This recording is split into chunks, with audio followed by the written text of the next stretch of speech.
And I think we'll start, and then as people continue to join us, we'll proceed from there. So my name is Mark Winfield. I'm professor of environmental and urban change at York University. I'm also co-chair of the Sustainable Energy Initiative here at the faculty. And I want to welcome everybody on behalf of the faculty and SEI to this event. As we will be both introducing and celebrating the publication of Bruce Campbell's new book, Corporate Rules, The Real World of Business Regulation in Canada. But before we start, I do want to do a land acknowledgement, as we always do at events at York University, and recalling that we are in different locations around the country. Indeed, I think our panel is pretty close to coast, to reflect on your own location and whose treaty or traditional territories you may be on at your location.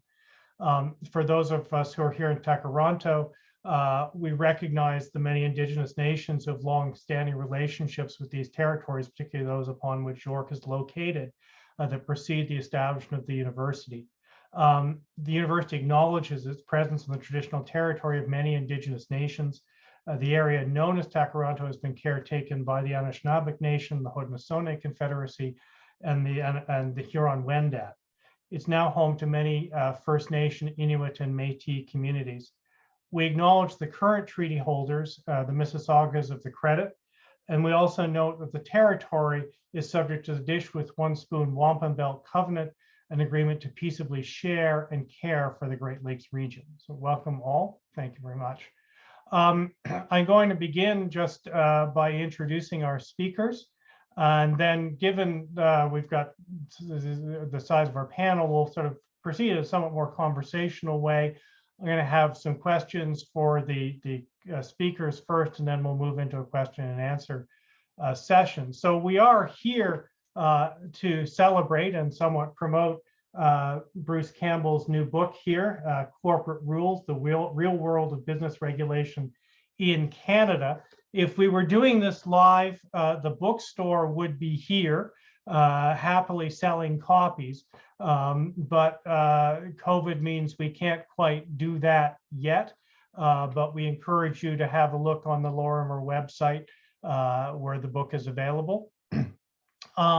We decided today to focus on the aspects of the book that deal with big energy, as that seemed very, very timely in the context of various conversations that are going on, both around climate change, but also wider world events which affect these themes. And so in putting this panel together, we brought together the authors who are the contributors to those chapters in the book.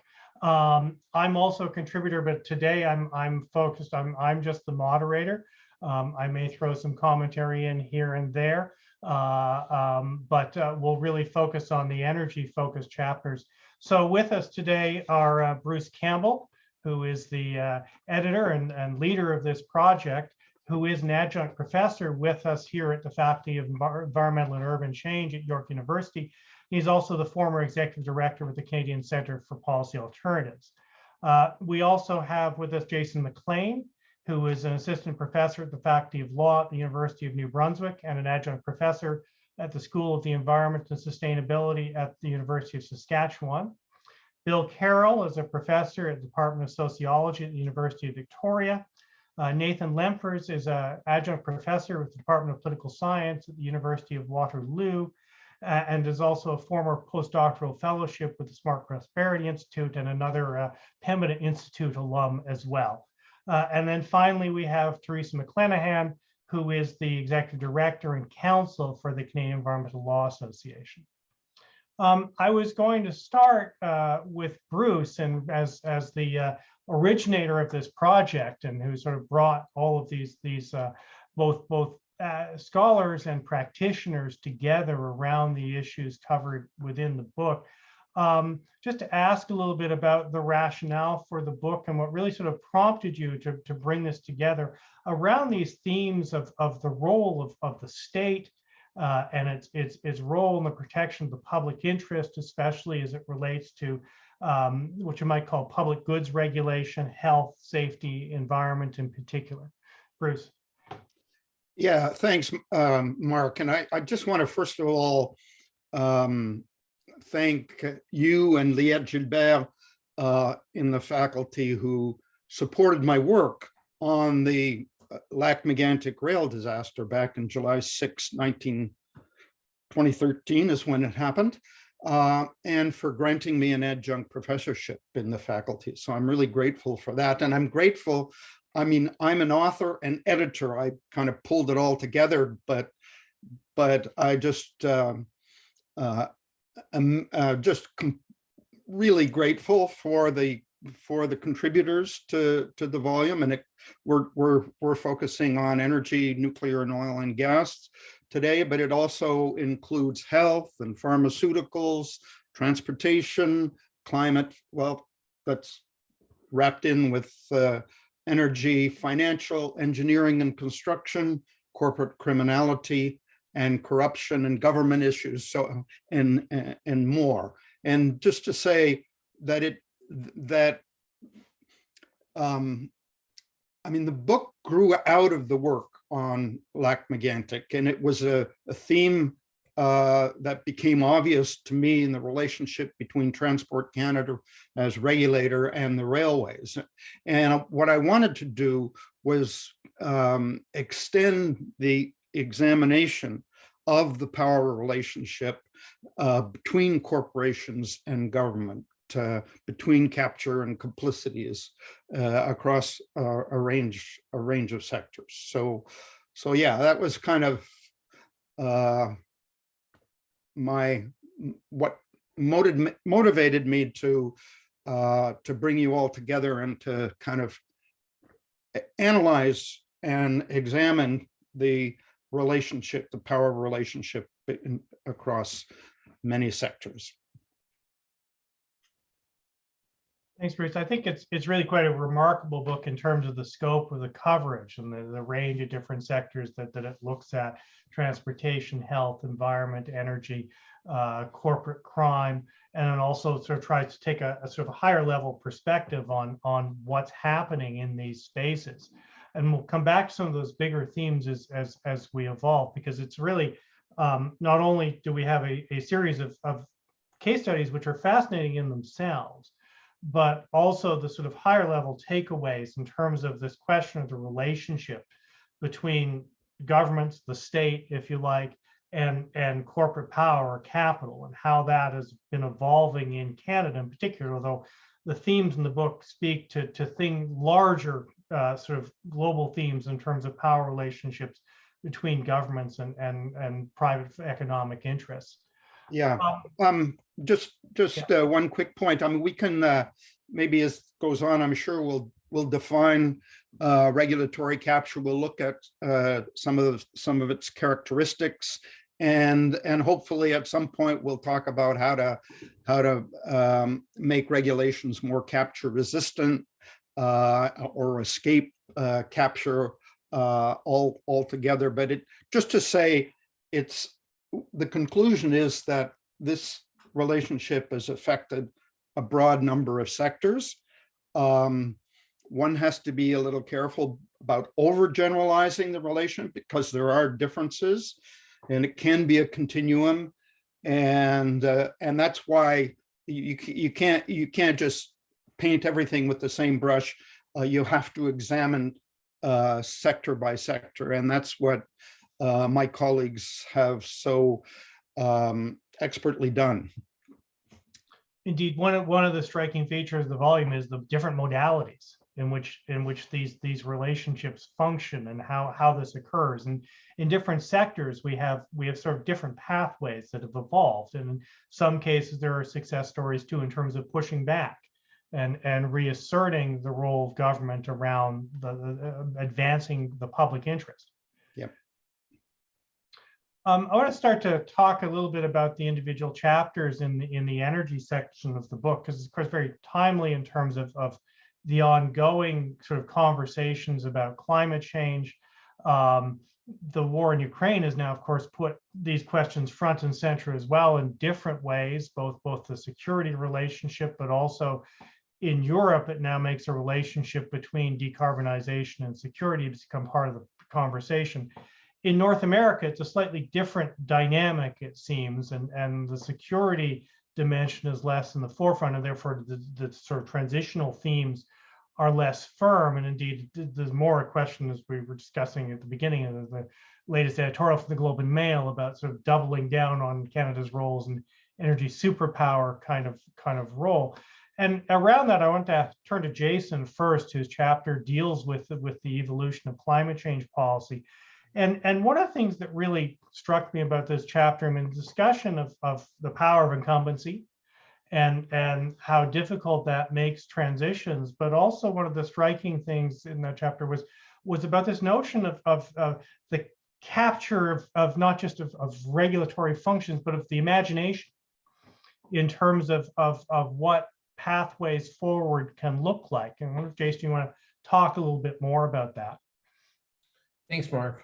Yeah, and the editorial that you're talking about, I think, is really a great place to start. Just the other day, the editorial board of the Globe and Mail, which has for a long time been an unabashed cheerleader of the oil and gas sector and pipeline construction in Canada, and remains very much so, ran an editorial with the preposterous title, "Hi, my name is Canada, I'm an oil superpower," which is interesting. It even dropped the sort of the misleading term that the Harper government had introduced in terms of using energy as a metonym for all forms of energy, and just says oil superpower. And let me just read to you very briefly the conclusion. It says, if and when the rest of the world starts aggressively pursuing policies to lower demand for oil, then prices for and production of Canadian oil will inevitably fall.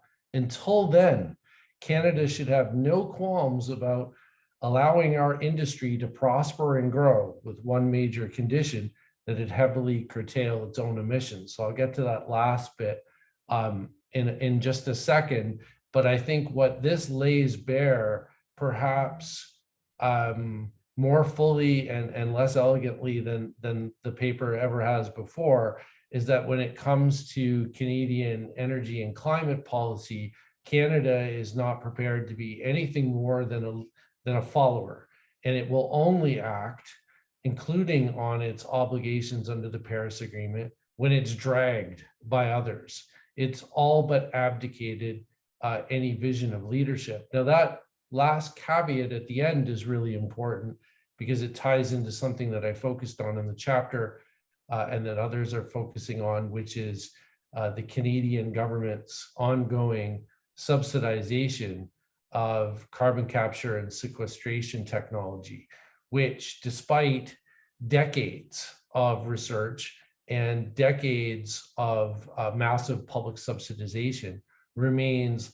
highly ineffective. In 2021, for example, CCUS projects globally captured only a fraction of 1% of emissions from energy. But what this technology, or the investment in this technology, does is it allows for and it provides cover for the ongoing production and export of oil and gas.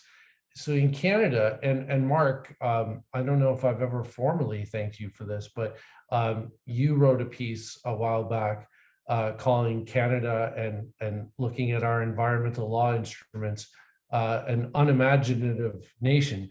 And in many ways, your work, along with Stephen Wood's work, led me to really formulate, in thinking about regulatory capture in Canada with respect to oil and gas, is really, it's not so much about systemic corruption or quid pro quo relationships, although a lot of it does take place, as you've noted before, kind of behind closed doors. But in many ways, it's that the government sees the issue of energy, sees the issue of climate change and the preferred solutions to it in exactly the same way as the oil and gas industry does.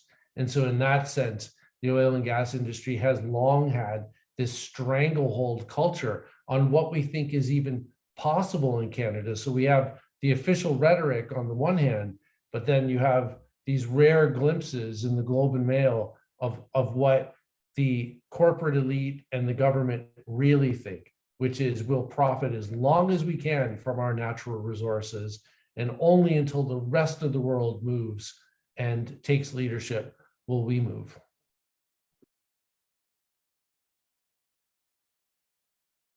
Path that carries with it all kinds of challenges, because one of the things I saw last week is the economists talking about the future of the oil and gas industry, and one of the things they were emphasizing is that it's the high cost producers, in which you would probably put the oil sands, who are going to have the hardest time in an increasingly carbon constrained world. So we're effectively taking a pathway which is going to be a very difficult one to sustain, especially in economic terms, to say nothing of the climate implications.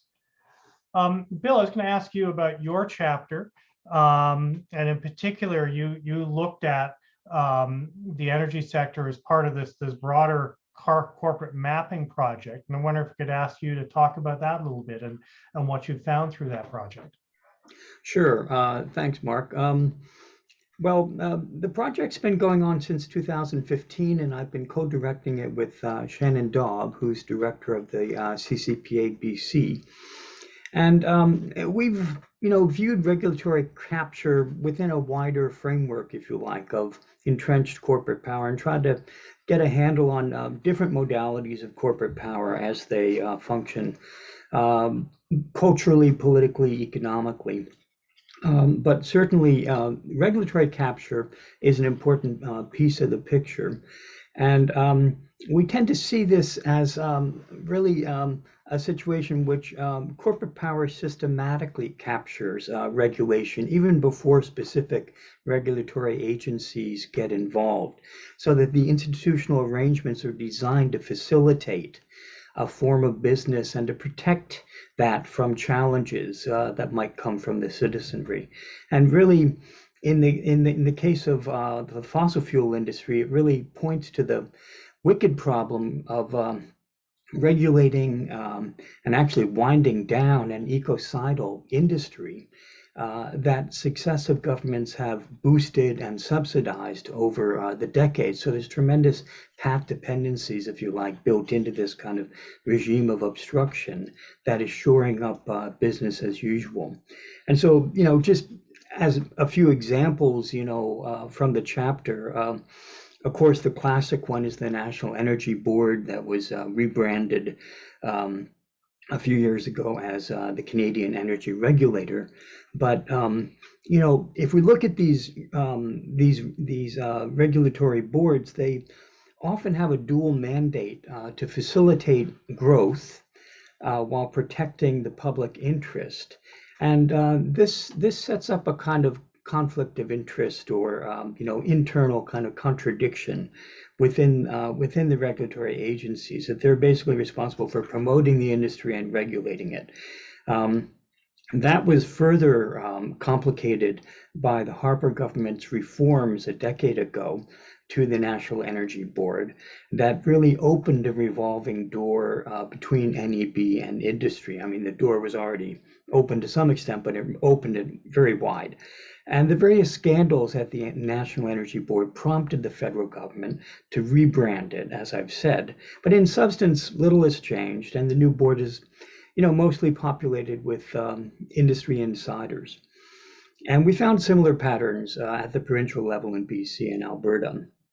But corporate capture, in our view, goes beyond these kind of frontline regulatory agencies.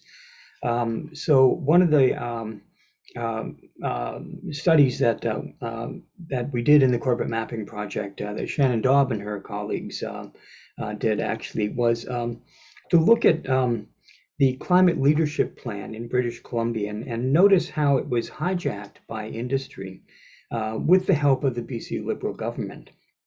And this happened back in 2016. When, if we recall what was happening, and the Liberal government had this kind of two-track thing, we were only aware of one track, But the one track was this kind of public process of consultation through a climate leadership team to develop a climate leadership plan.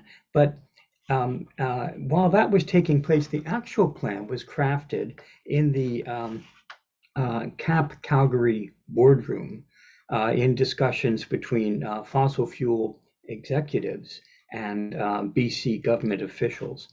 And they, we're able to ferret this out through Freedom of Information requests, which are increasingly difficult to get in Alberta, by the way.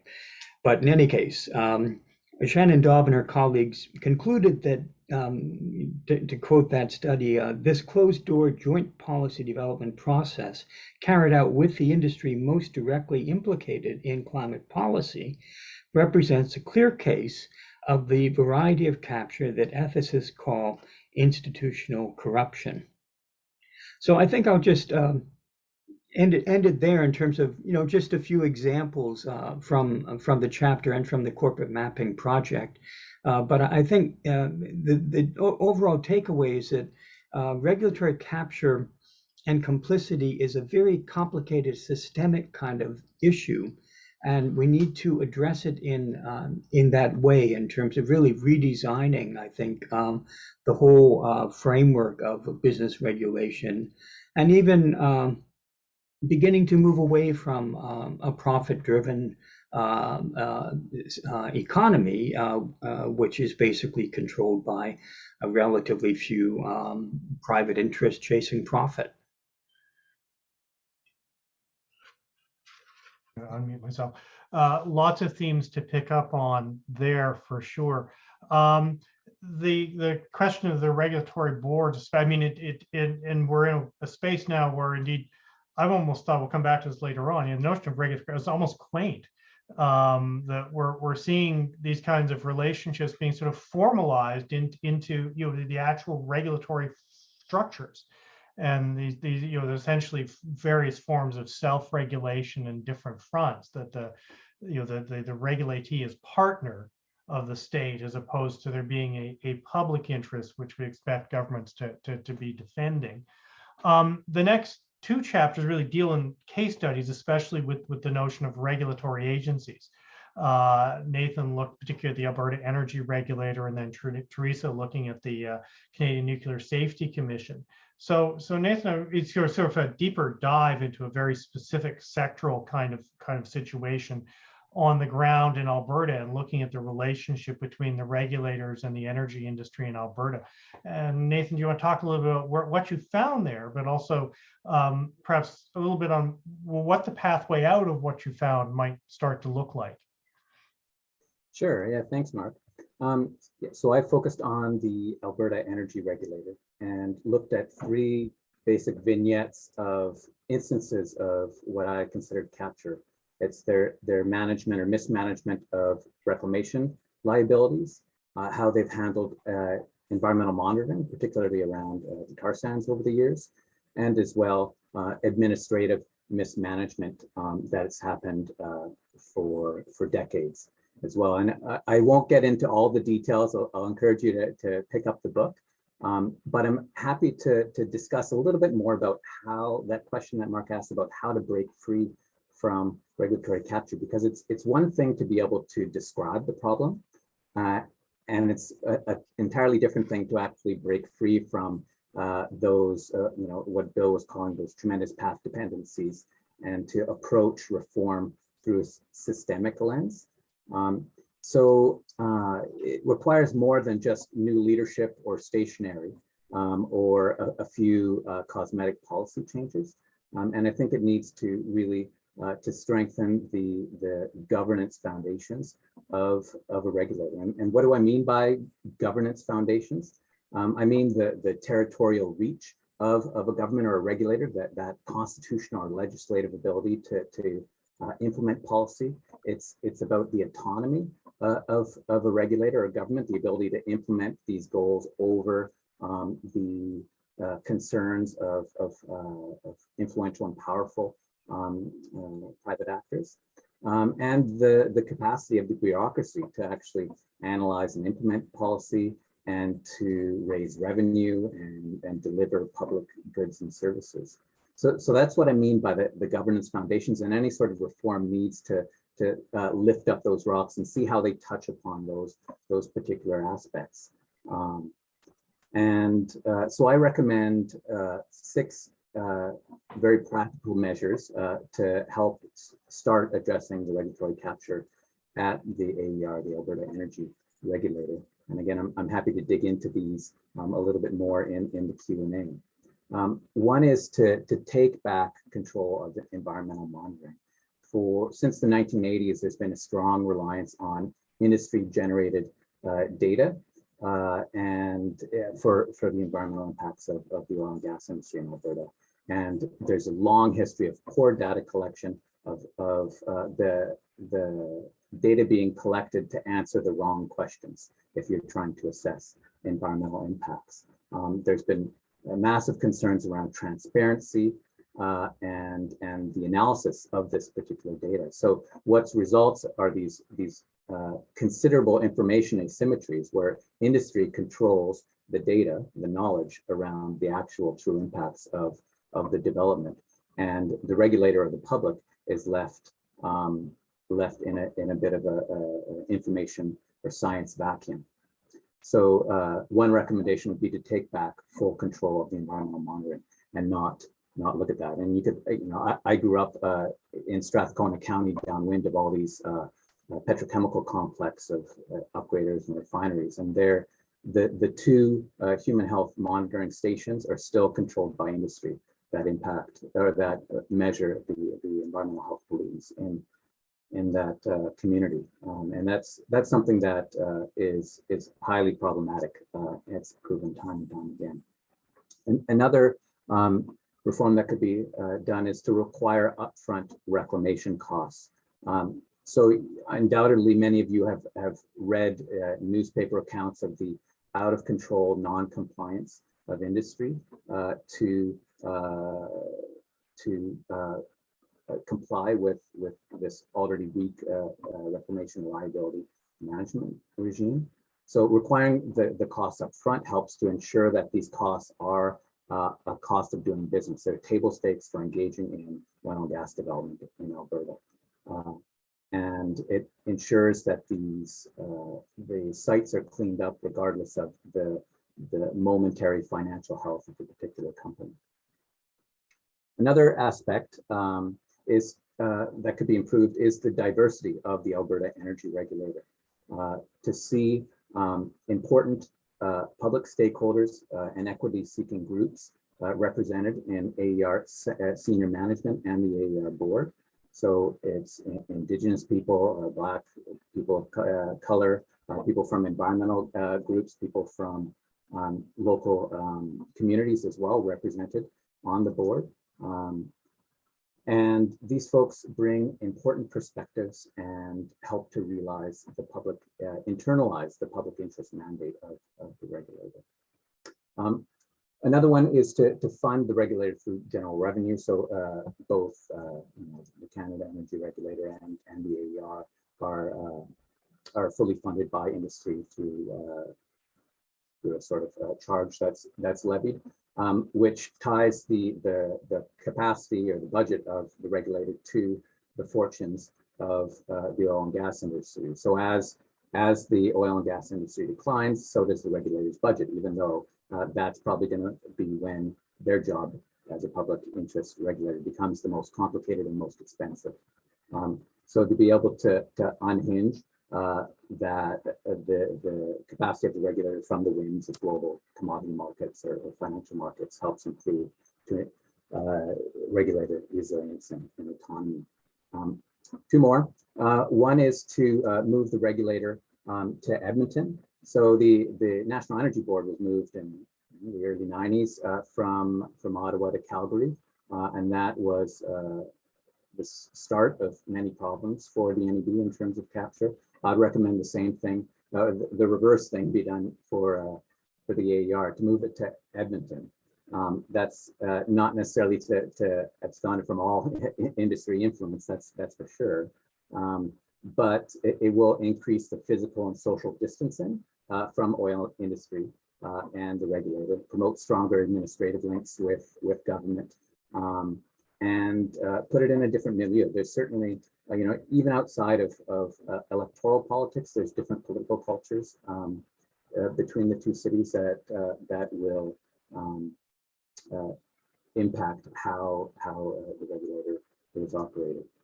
Lastly, I think there should be a reduction in the income inequality of the rank and file workers of the regulator with senior management and executives.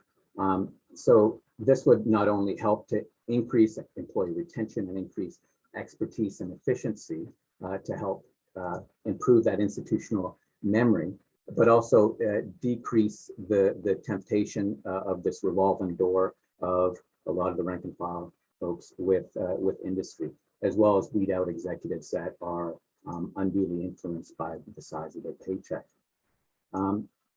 So none of these, if I could summarize, none of these suggestions are really sufficient. The problem's obviously more than a piecemeal approach, and it'll need probably a change of government. And even then, that's happened already before in Alberta, and that hasn't necessarily solved things. Or perhaps an even larger scandal in Alberta to precipitate this sort of change. But in the meantime, engaged stakeholders can push for and socialize the sorts of substantive reforms that are needed to break free from this capture. Thanks, and you anticipated my question about whether or not the change in government and the temporary change in government in Alberta changed these dynamics very significantly. And then also, it sounds like the answer is mostly not as much as you might have thought. Well, it started to, right? Like I think the journey away from capture is generational. It's not going to happen with one electoral term. And you started to see the provincial government take control of more and more environmental monitoring, and it was better funded, and that was a good move. They started to appoint environmentalists, my former boss, Pamela ED, Ed Whittingham, to the board. But that was just at the tail end of the NDP's mandate, and he was targeted by the UCP and quit the board before he was fired. And that's now it's back to business as usual as it was under the Conservative Party. So I think the political party definitely changes, and to be able to expect the regulator to implement these changes on its own is unrealistic. It needs to happen from the government, from the political overseers of the regulator, but they won't be able to implement this sort of policy on their own, given their mandate. That's an important point, that undoing capture may be a generational project. And we've seen examples where we've tried to reorganize or shift institutional arrangements, the Pest Management Regulatory Agency being another example of trying to sort of break a captured relationship, and proved to be very difficult to do. And it begs questions in the next round about the prospects for the Canadian Energy Regulator. But I was also saying in a multi-generational context, a discussion around Teresa's case study around nuclear regulation is an obvious place to go, because this is a sector where this has a very long history, that in many ways the former Atomic Energy Control Board was the poster child and the archetype of regulatory capture, given it was the nuclear industry itself, quite literally. But we're now in this dynamic that Teresa describes of the regulator as promoter. And that seems to be sort of a space that the Canadian Nuclear Safety Commission has landed in. And Teresa, I'm going to ask you to talk a little bit about how those relationships have evolved, and how have we ended up where we've ended up with the nuclear regulator. Mm-hmm. Thanks, Mark. Yes, thanks for inviting me today, and welcome to all the students on the call today, as well as many colleagues and others I see. And thank you, Bruce, for asking me to write this chapter.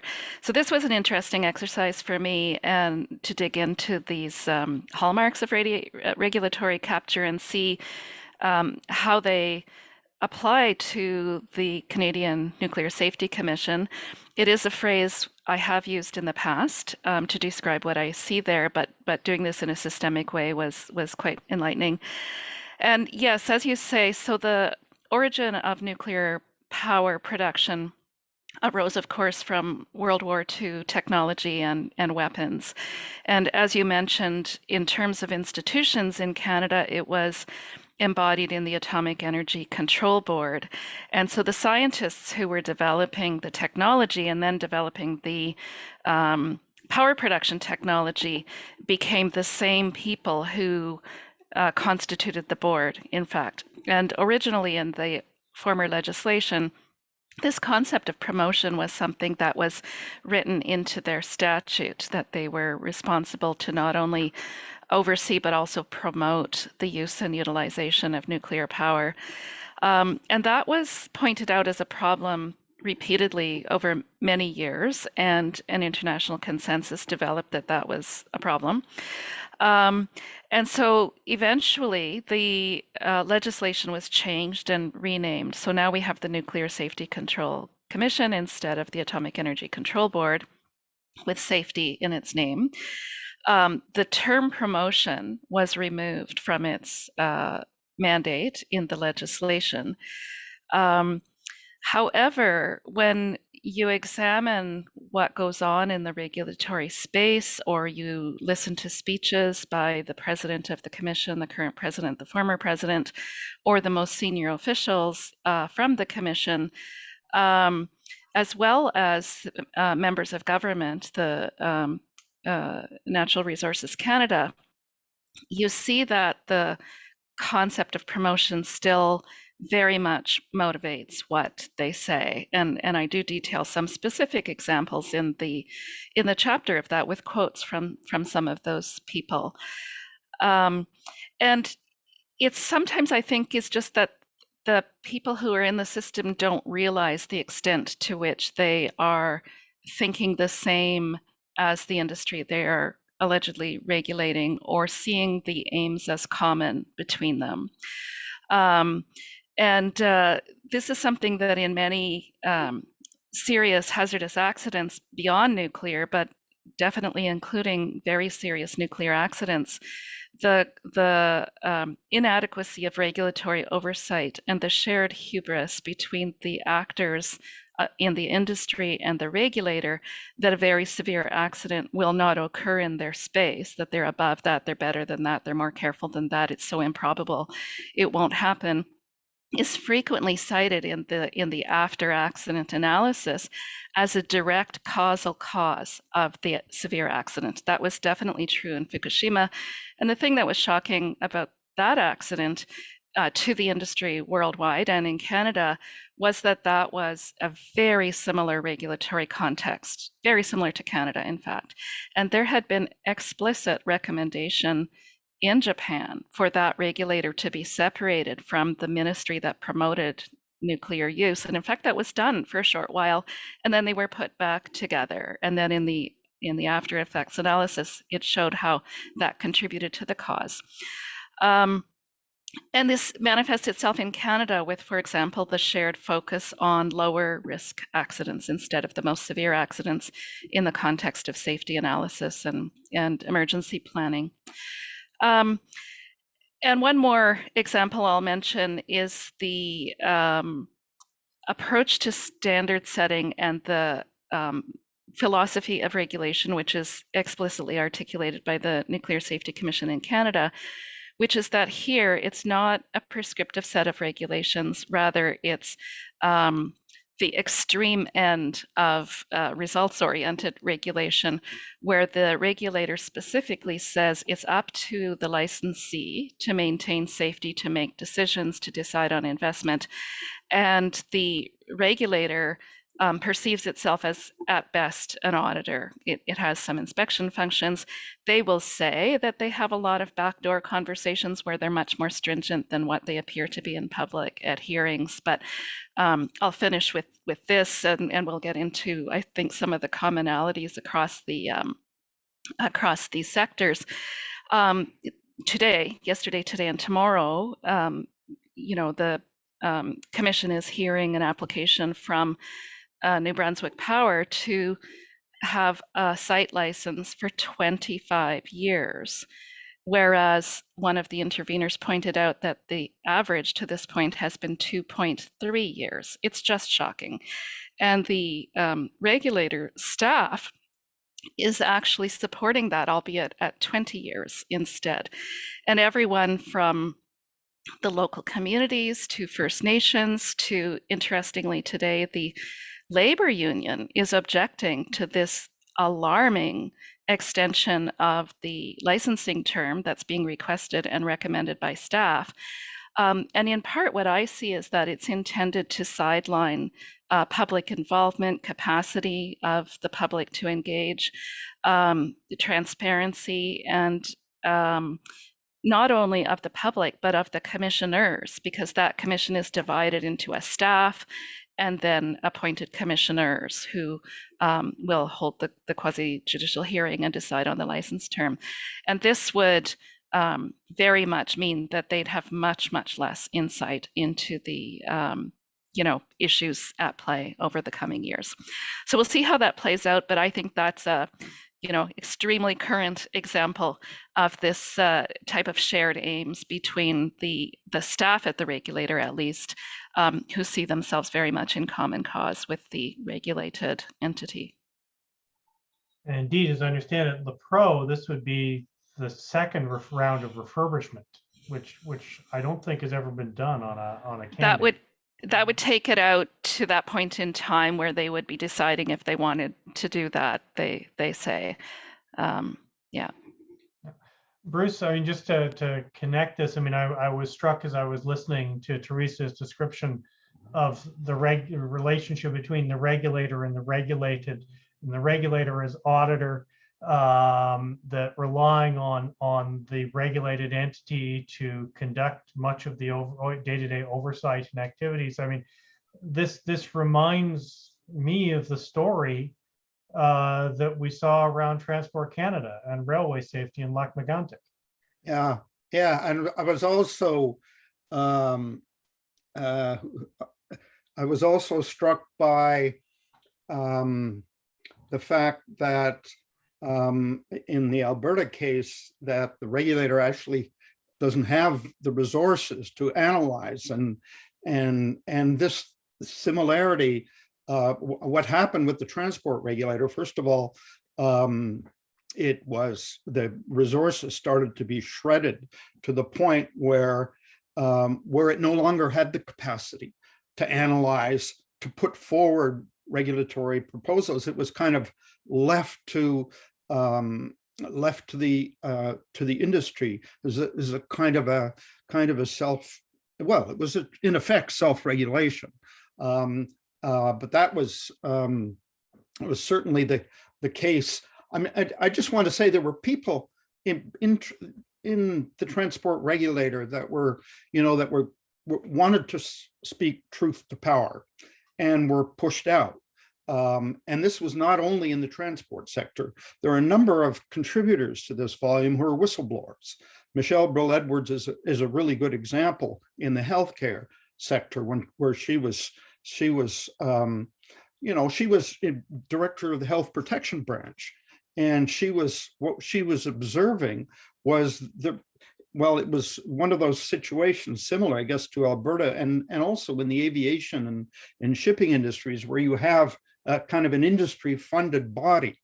And so this was the case in terms of the industry provided the funding for Health Canada to approve drugs. And what was happening is what they were concerned with was speed.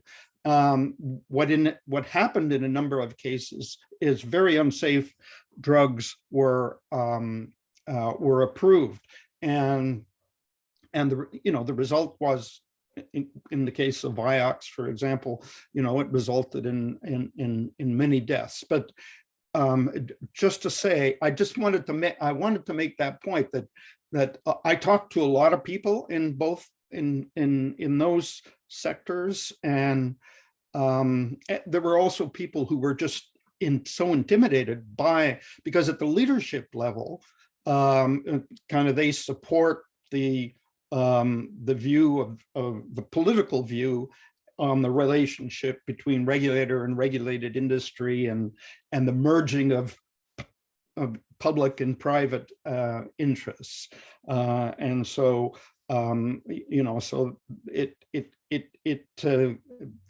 anyways, I'll leave it there. If I could quickly just jump in, Mark, before you pose your next question, I just wanted to say that point about the emphasis on shrinking resources to the oversight agencies and reducing regulation has been manifested in Canada and in Ontario. And there's another chapter in the book which is very valuable about this overall approach to regulation in Canada. But it manifested itself in the Walkerton tragedy. It was a red tape reduction bill. It was directly found by Justice O'Connor to be a direct contributor to that tragedy. And I've been shocked over the years to see that repeated by all stripes of government here in Ontario where that tragedy occurred, and federally. This crazy rule that there's 1 for 1. If you introduce a new regulation, no matter how much it's needed, you have to find another one to remove, which is just completely arbitrary and has nothing to do with public safety whatsoever. And I think that too is a common theme and a manifestation about how the regulator, even a regulator who wants to exercise proper oversight and the public interest, starts to find itself really hampered by these kinds of artificial constraints. Yeah, no, that one has always struck me as madness as well. But I would also like to pick up on the point that both Bruce made, and also something came up in Walkerton too, is that we do need to think about the regulators at a human level. And we do know that there are frontline staff within these agencies who do try and raise concerns. And Bruce has got some of them as authors. We saw that in Walkerton. We saw the frontline Ministry of the Environment people trying to raise flags. And it was when it went up the line and encountered the regulatory management regime that things broke down. I think Bruce found something similar with Lac Mégantic. The frontline people at Transport Canada were waving red flags about the Montreal Main Atlantic Railway and Quebec region, but that it didn't percolate further, it sort of hit a brick wall further up, which does lead to this question that we did have, and then I'm going to open the floor a bit to the audience as well. I mean, do these regulators perceive themselves as captured? Is that is that their perception of their role, or do they see that in some different kind of way, that in fact is it their mission to be partners, or do they see themselves as acting in the public interest in some way? Mm-hmm. Well, I'll start. Sorry, go ahead. I'll start with that on the nuclear side, which is that at least in official statements and speeches and letters in response to things like having a separation of the minister who oversees promotion and utilization versus safety, which is something that's clearly there already, we could do. It's already provided for in legislation, but they just haven't done it. They will make statements about being independent. The president will say they're fully independent. And I think what I found when I looked into it is that it has ebbed and flowed over the years. So for example, in Ontario, there was a big study called the Ontario Nuclear Safety Review a few decades ago, and it was explicitly noted that there had been periods of high control and stringency between the regulator and the regulated entities. And then they actually interestingly pointed to a lot of transfer of staff between them as part of the hallmarks about when that started to end again in subsequent years. But yeah, I think they don't always perceive that they are as captured as we on the outside think. Bruce, you wanted to jump in on this? Just very quickly, I liked Amitai Etzioni's definition of regulatory capture, because I think I'll just read it quickly, where he says, regulations are routinely and predictably, quote unquote, captured, but either by those industries, etc., the regulators are supposed to regulate, or the bureaucrats and legislators who write or control the regulation, i.e. the regulators. So regulations thus captured serve the interest of these groups, both these groups, instead of the public interest. And I like this definition because it sort of addresses both sides of the capture coin, or the capture and complicity. Anyways, I'll leave it at that. I'm going to open the floor to our audience. We have about half an hour left. And I'm going to ask people, though, to use the raise hand function. I do see a lot of interesting traffic in the chat, but it's actually easier to manage if people want to use the raise hand function so that we can see where there are questions out there. And then Angela will ask you to unmute people once we see some hands going up. Well, while we're waiting for people to chew on this, I'm going to come back to another question I had in mind. Then I'll go to Denise. I mean, are we within this community being a bit? Are we the ones who are old-fashioned? I mean that we have this quaint notion of a public interest that's somehow separate from corporate interest, and the state acts as some sort of public trustee. Are we impossibly naive or just old-fashioned? Are we pining for some age that never really existed? But curious to hear the panel's sort of thoughts on this, and then we'll go to a couple of questions from the floor that we'll go to after that. Does anyone want to take a jump in? I know I'm jumping in a lot, but I would just quickly say the proof in the pudding to me is the very serious accidents that I've examined in looking at things like multiple cause failures and safety culture. No, this is not naive. And it is not the same thing. The public interest is not the same thing between the interests of the corporations and the public. No, and I would agree. And I would also say that the public policy making process, the degree of engagement and the quality of engagement with different stakeholder groups also has evolved over the last 30, 40, 50 years as well, right? And that's, the policy making by a few mandarins in Ottawa of the 1960s and 70s is long gone, and we can't expect that sort of technocratic approach. But we still can hold the government account to have these transparency and accountability of these regulators to the elected government as well. And I think that starts to address some of the capture that you could have of regulators by the bureaucracy as well, by making these regulators accountable to Parliament, for instance. I'd like to respectfully push back on that, maybe because I'm both a recovering sociologist and a recovering litigator. But when I look at the history of environmental law in Canada, I see capture almost at its very origins, or at least in very quick response to the promulgation of firm environmental standards. And the notice and comment function that goes along with the making of policy and regulation has been completely captured by special interests who are better adept at gaming that particular system. And I find of late a practice of the federal government of using online forms of notice and comment on climate policy and regulations in particular to be especially egregious when they say, for example, we have reviewed 35,000 comments on the Trans-Canada, the Trans Mountain Pipeline expansion, and they claim to have done that in 3 days. I mean, this actually opens up the potential for really significant obfuscation. I mean, what did those 35,000 comments say? What are the weight of them? It's very difficult for the public to exercise any kind of meaningful accountability over that.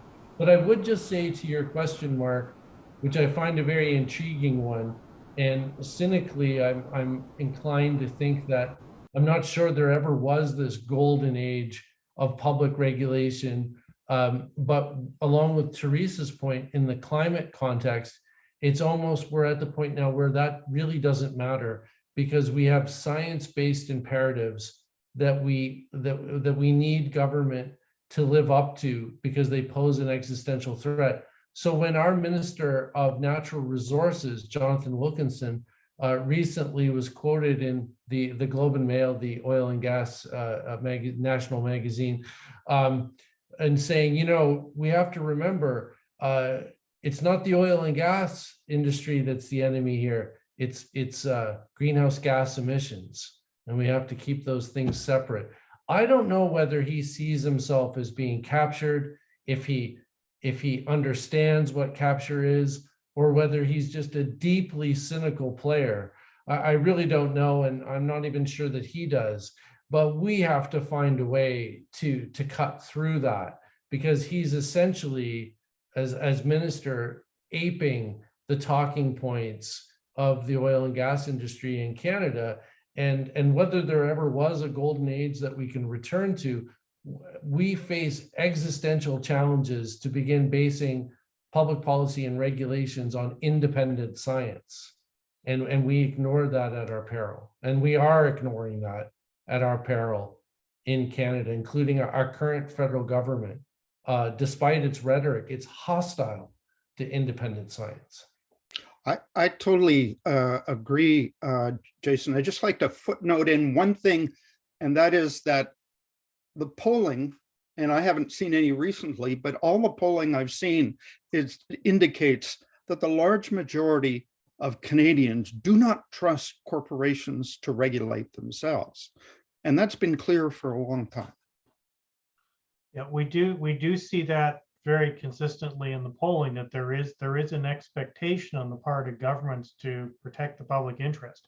Yeah. And that's been remarkably consistent over time. Now, I haven't seen anything very recent.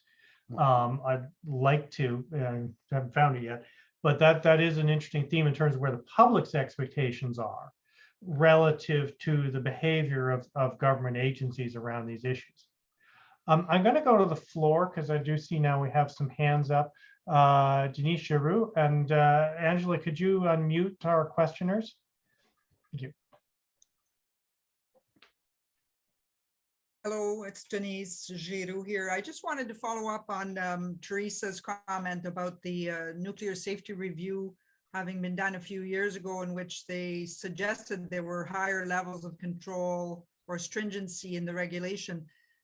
Which report are you referring to? And then what was different about that time for them to have said that from the conditions today, where we are dealing with a captured regulator at the Commission for Nuclear Safety?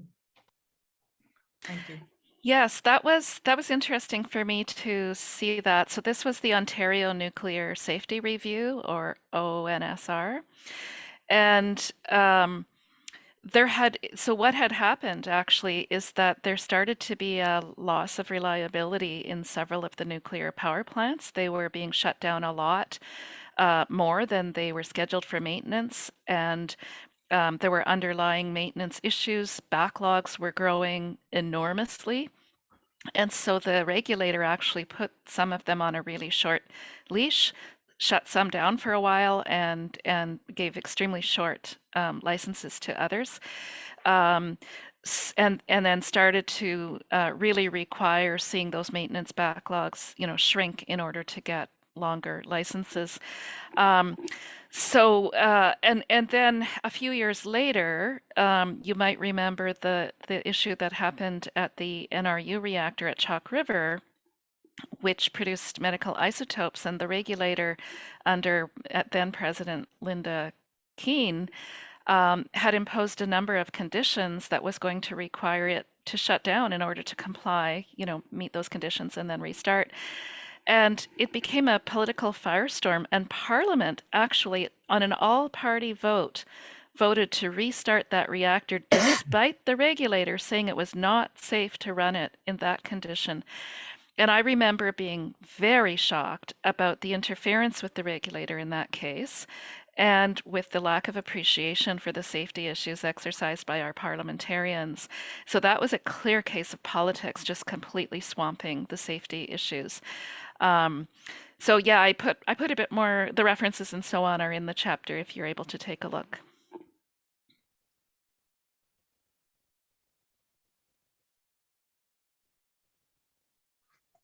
Sorry, I keep muting myself. Someone's gone to work with a stone saw outside my house, so there's a bit of background noise from time to time. The next question, I believe, is from John. Angela, can you unmute him? There we go. Oh, hi. Anyways, I'm John DL. I'm from Halifax, and we wrote the section on the shipping industry. So in my experience, I've worked for a private regulator, and the Transport Canada and so on. I ended up with a 3-year legal battle after I refused to falsify reporting on a ship. And anyways, when I was with Transport Canada, I did report fraud, and that was actually as a result of a legal hearing, and that was presented to the department. A person who Bruce knows and I know, and I'm not going to mention any names, basically threatened me, made it very clear that the key was our work with our partners in safety, and which was a threat considering who he was and who I was and what the partner in safety had done. And that person went on to have a relationship and involvement in a certain rail disaster, which I'll remain nameless. So I bring the issue that very few people in government are willing to challenge the organization. And this has, I think this is a fundamental, and unless you address whistleblower protection, you might as well take your book and throw it away. And not being too cynical here, of course. And I eventually went on to look after building. The government made many mistakes with me because they continued to hire me. I looked after building 9 Coast Guard ships. I was the senior person on site. They had to hire me specially because the existing deputy project manager on site was complaining about what you call structural fire protection, or the lack of it. And my comment after about a month was, well, after a few days actually, was that he didn't complain enough. And it took me about 4 months to get my first draft insubordination letter from senior management. And the only way the on-site team, we were called the rogue team, that's what they said about us, the on-site trailer had gone rogue, and there were about 4 of us there. The only way we could report anything is by a lucky fluke, I became the union local president, and along with the national president of UCTE, I went up to Ottawa. I remember I have a nice picture there on May Day, demonstrating in front of the Privy Council offices with all my Trotskyite friends. And there are serious safety issues. And there are issues that reflect many of the other safety issues, reading Teresa's section and also the section on healthcare. And I know a lady from Switzerland who's done a lot on food safety and has paid a massive price for it, and nobody cares. It's just, safety culture is what we lack. What I think all of you could read, and I think if we have another edition of the book, we need international cases, is the story of Grenfell Tower, because I mean, it's a horrific story of everybody failed. You can't find any heroes in that story, apart from a few firefighters maybe. And but the British government brought it out. I can tell you, and there was a recent case of an unlawful death in Halifax, and that was covered up by the Transportation Safety Board and covered up by Transport Canada. And it's just an example of the cover-ups that taking place in others. And I don't want to seem too radical here, but I mean, any thinking person has to become radical. And in that regard, Teresa, I have been just speaking with a member of the press who'd be very interested in following up on that story of Point Lepreau, since I kind of live downwind of it. have a vested interest. And I don't know if you'd like to share your contact details directly with me. Maybe we can do that offline. I mean, it's a story that should be put to the public, which is the duty of the press. Anyways, I've spoken too much. I don't know if that was a question, but a few points. Thanks. It was a useful comment both on the role of whistleblowers and also, of course, one of the factors in Grenfell was the 1 in, 2 out rule that the British government had adopted at the time, and that the Home Office was aware of the fire issues there or fire risk issues, and had not done anything for precisely the reason of David Cameron's rule, which is similar to the 1-for-1 rule, worse version of the 1-for-1 rule we have in Canada. We're going to go on. The next question is from Diane McIntyre. Hi, everybody. I'm in Ottawa, and I've met a couple of you by phone. Jason, one time I called you about an environmental issue, and I thank you for that. And Bruce, I look forward to reading the book. And I have not read the book yet. I've only read a small part of it. And I'm just wondering if in the book, any of you give suggestions for how we break through when we actually get responses when we write to government and when we appeal to the press to cover stories. I feel I share the frustration of various comments you've made, and which are implied, that it's hard to break through this complicit behavior and this revolving door thing, and it's at all levels of government. And we've recently experienced it in Ottawa with something that involves the federal government, the provincial government, the National Capital Commission, and the city. And it's all a big backroom kind of dealings, and we can't get honest answers. So if anybody has suggestions on how we can break through and stop the revolving door, I would very much appreciate it. I am a lifelong activist, and I feel like my head is getting flat on one side from banging against the brick wall. But I thank you all for this, and I look forward to reading every chapter. Teresa, especially probably yours, as I've been a long-time member of Voice of Women for Peace, and we're very concerned about the proliferation of nuclear. So thank you all. I look forward to reading the book. I hope it's on the book stands when I go today. Thank you. They want to respond for how to break through.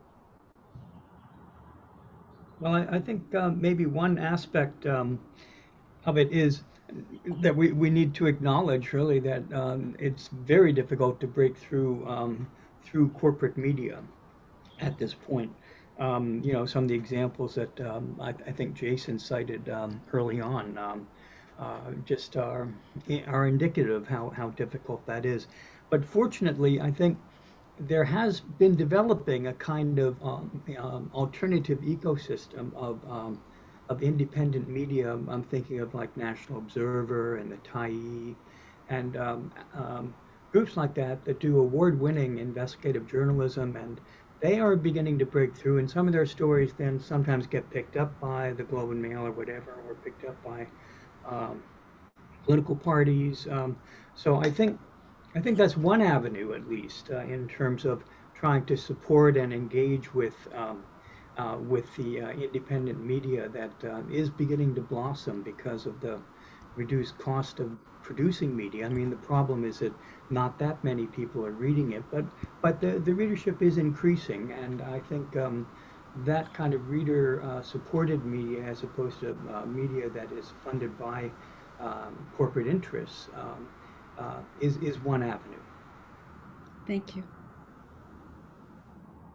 I'd be interested if anybody has any that they put them in the chat, and I'll make a list, because we can Twitter to death, but it doesn't seem to do much.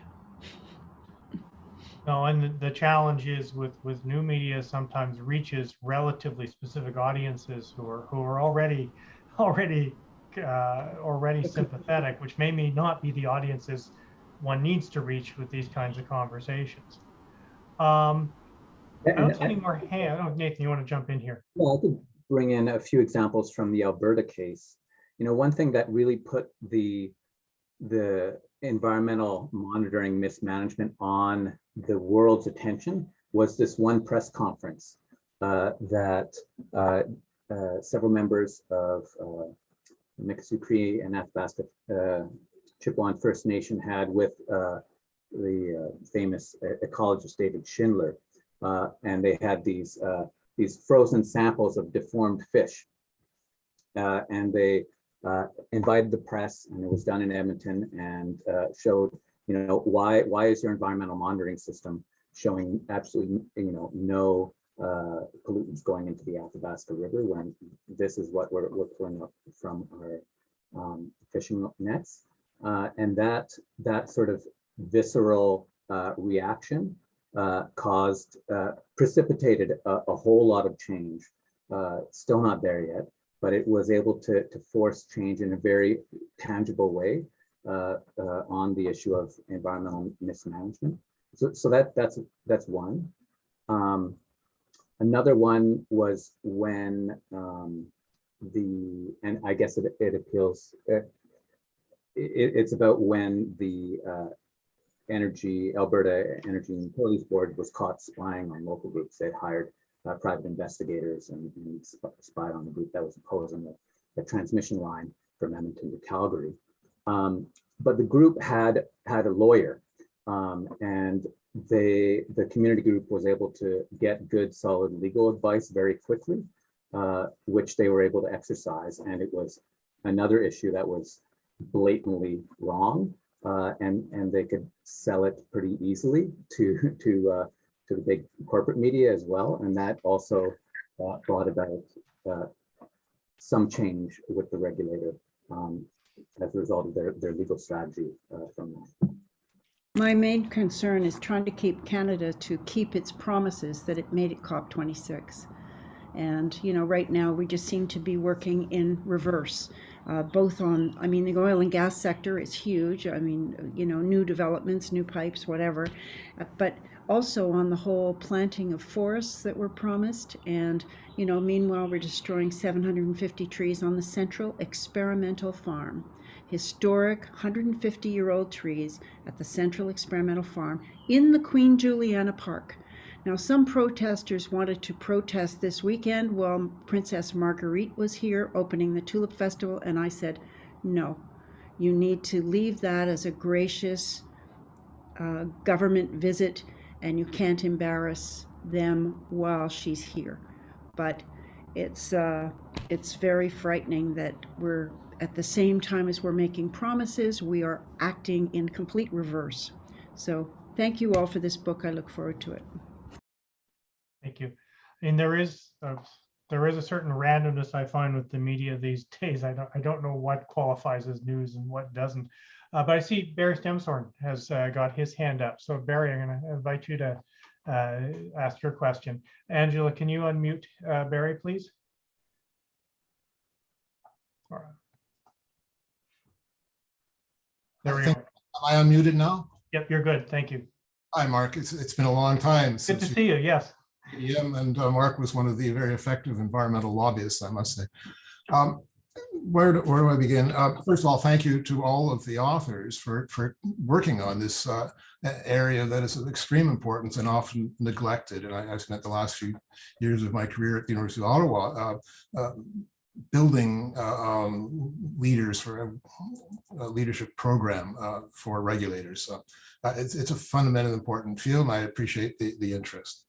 A couple of insights, having lived as an assistant deputy minister. Well, my whole career was in regulation, but the last 6 years as an ADM at Environment Canada with two excellent ministers, I dare say.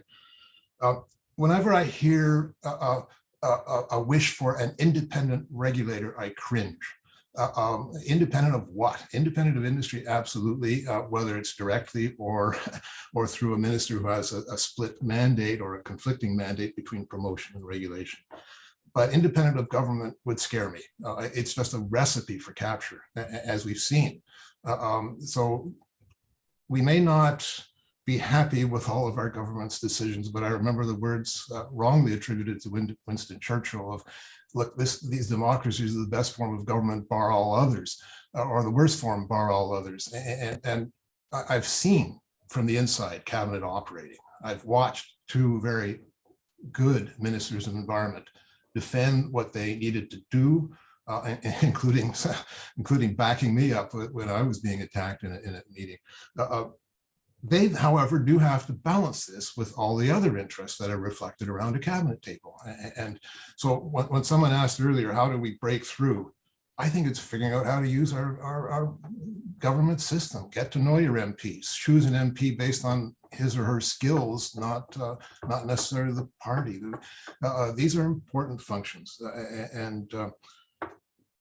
Well, I'll leave it there, but the word independent of government scares me. That's what governments are for. We may dislike them, but we can, at the end of the day, hold them accountable.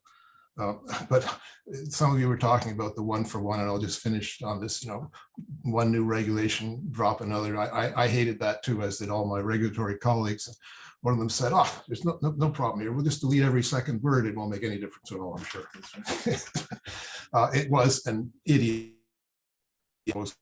And thank you all for being there to help people understand the importance of a well-functioning regulatory regime. And I submit it operates best in a well-functioning democracy. Thank you.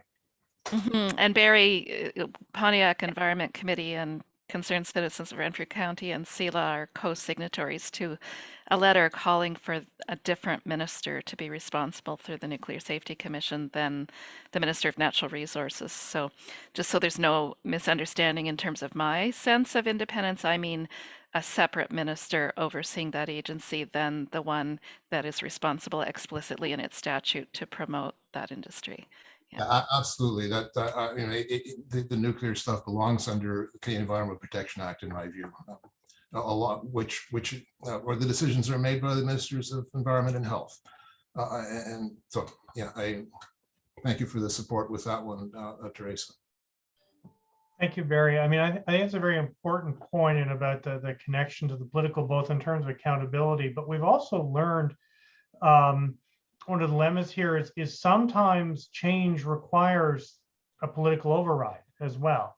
And I was thinking, just because we're in the Ontario election and there's some discussion about greenhouse gas emissions, of course, the coal phase out in Ontario would have never happened if left simply to such regulators as we had in the province. And Teresa's work around low income energy issues, again, with the Ontario Energy Board, again, without the political direction to address those issues, again, we would not have achieved change. So there are some dilemmas here in terms of how you find an appropriate balance between independence and political oversight and engagement.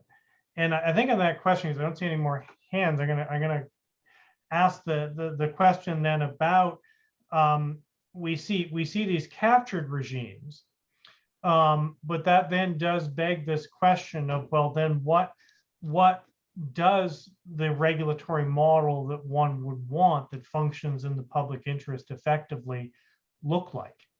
And I'm going to throw that one back to our panel. If we're not happy with what we are seeing, what is it that we would want? I mean, Nathan started to go down this road a little bit with the Alberta Energy Regulator, but I'm going to put that question more broadly to the panel in terms of how do we envision these functions on the part of government, and how would we envision them working?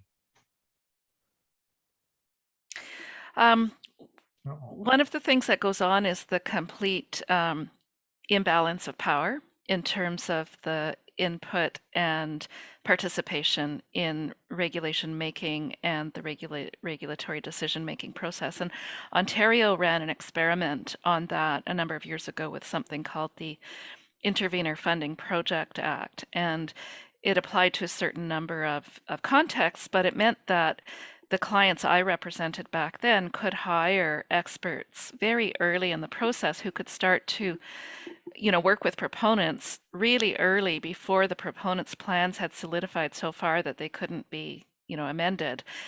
And I don't think we ever had a case where we resolved all of the issues, but then we took on to the regulatory decision maker, those remaining.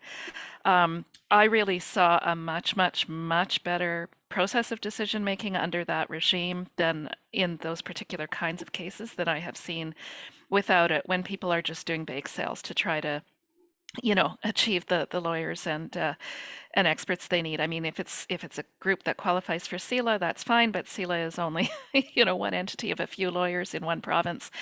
So there's this kind of embedded power imbalance. And even at the Safety Commission or the Impact Assessment Agency, for example, there is participant funding, but it's scant amounts.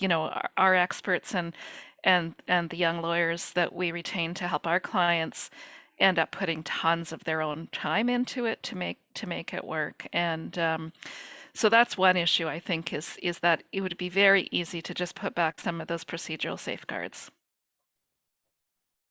Mark, in your chapter, you talk about the regulatory oversight model, which at one point there was a clear separation between the public interest and the private interests, and with in the 80s and 90s, with the arrival of safety management system oversight, that shifted. So it was mutual interests and collaboration, and so what was before, there was a relationship of tension.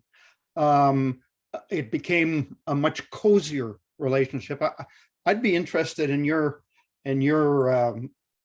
comments on that, your perspective on that, Mark. I'll let the other panelists get in here first, Okay. and see if there are any further thoughts on this before I weigh in. All right.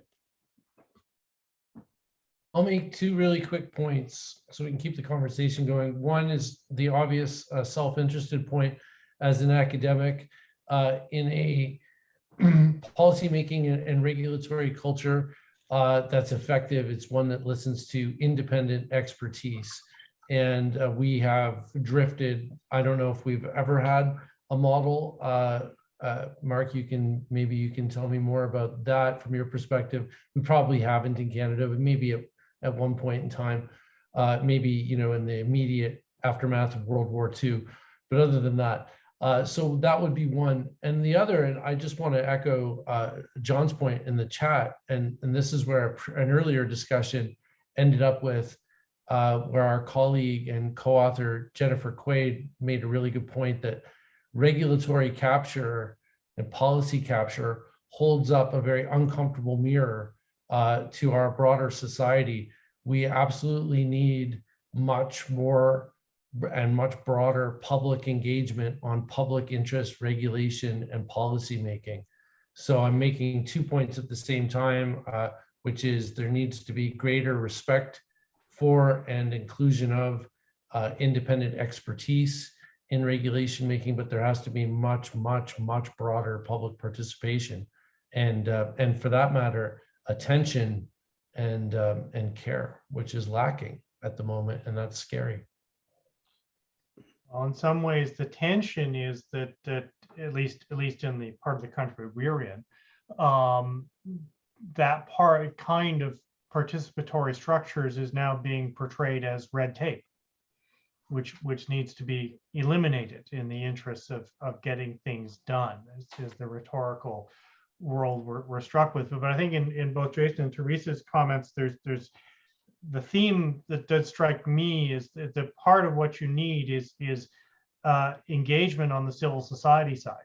And that's what the Intervenor Funding Project was about, was of enabling civil society engagement in regulatory processes, which then produced probably better decisions. It took longer, but you probably got better decisions out of it. And that was sort of an inherent trade-off. But we've moved away. I mean, there was a point at which the federal government historically, and now I'm the one looking in the rearview mirror, but there was a point at which the federal government was very conscious about bringing other voices into the conversation, have been aware that there was a bipartite conversation going on in policymaking, and that it was essential to bring other voices into the conversation, be it the Consumer Association, be it National Community States of Women, be it the Canadian Environmental Network, were all created pretty explicitly and funded by the federal government for the purpose of bringing voices into the conversation and giving them capacity to participate effectively.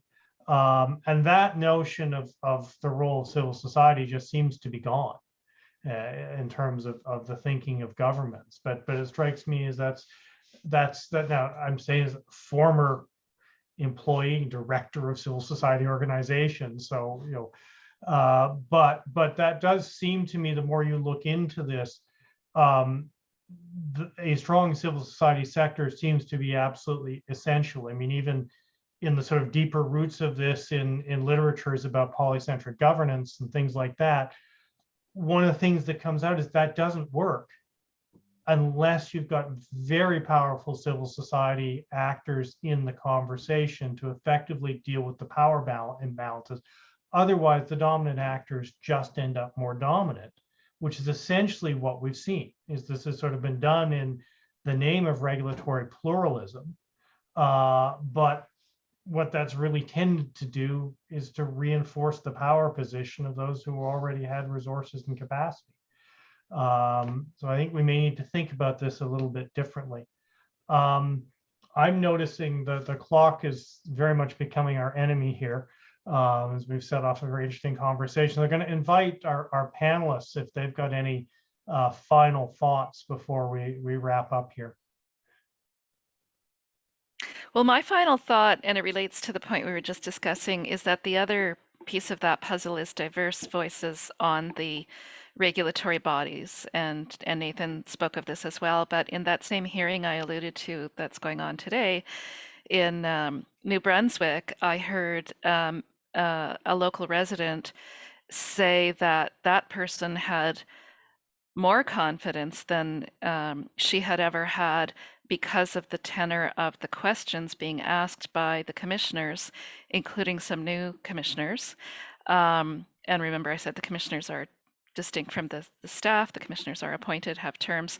But I think that's definitely one piece of the puzzle is if the independent commissioners have a strong role and exercise it, and if the public observes that and can influence that through their participation rights, that inevitably results in some level of improvement. Further thoughts? Well, certainly, I guess my parting thought would be returning to the question that Mark raised earlier about, whether regulation of business has become old-fashioned. I think that is the narrative of neoliberalism, and but I think what's become increasingly discredited is neoliberalism, and it's been limping along since the 2008 financial crisis. I think the COVID pandemic exposed, the tragic inadequacies of neoliberal deregulation, right? I mean, that was a fundamental piece of what happened in terms of the deaths in particularly privately operated old age homes. And all sorts of other things having to do with the way that neoliberalism has really cut into the possibilities for not just regulating business, but providing robust public services and really having a robust democracy with the kinds of well-informed conversations that are necessary and the transparency of information. So I guess, again, taking this kind of broader systemic perspective, I think it's neoliberalism that's become old-fashioned at this point, but it's limping along, and certainly it's fairly entrenched. So I think the struggle is not just to recover, a regulatory framework that really protects the public interest, but to try to provide the bases going forward for articulating a more democratic way of life, including democratizing the economy and moving beyond this kind of profit-driven, privately owned system that we have. That's a tall order. Well, that's a tall order, but it's a very important one because yes, we're in this that the sort of hegemonic grip of neoliberalism has kind of been broken, but we haven't really had the compelling counter narrative really emerge yet, and we've had it branch off in potentially very dangerous directions as well in terms of sort of populist authoritarianism, which is essentially what we're dealing with in Ontario these days. We haven't found the handle, as it were, in the counter narrative that sort of points a way forward. At least it seems to me at this stage, and that puts us in a very difficult, and I to say politically dangerous situation. That there's a vacuum, and some not very nice things seem to be moving into that vacuum in the absence of a compelling narrative that moves the conversation forward in a constructive kind of way. Exactly. Yeah, you get language like gatekeepers being thrown around to describe regulators, which can be pretty dangerous. But I think the response of many governments to the COVID crisis as well has shown the value of the role of the government to support people, and showed the shortcoming of like long-term care facilities and the need for governments to step up. People are starting to question this privatization of long-term care. That's new, relatively, in mainstream media and discourse. So there's still, even though that there's some very large concerns on the horizon, there's also openings, I think, to help to push forward some of these reforms we've suggested. Okay, I think we're at time. In fact, we're into overtime. So I think we'll finish on Nathan's somewhat more hopeful thought. Is definitely where we'd want to be. So I just want to finish by congratulating Bruce again. I hold it up the right way you can see it against my background. This is really quite an amazing achievement. Available bookstores, available through Lorimer. Someone was reminding people, please go through your independent bookseller if you can, as opposed to Indigo Chapters. I want to thank all of the speakers as well for their contributions. This has been a great conversation. We will be posting it on our website once we process it. And I also want to thank our student, Angela Dittrich, who's my research assistant, who helped with the production end of this, is one of our excellent students in the MAS-JD program that we offer in conjunction with Osgoode Hall Law School. And to thank the audience for having joined us and for the great questions that we got. And clearly we need to continue these conversations. So thank you all very much. Miigwech, merci, and hopefully we'll see you all soon again. Thank you.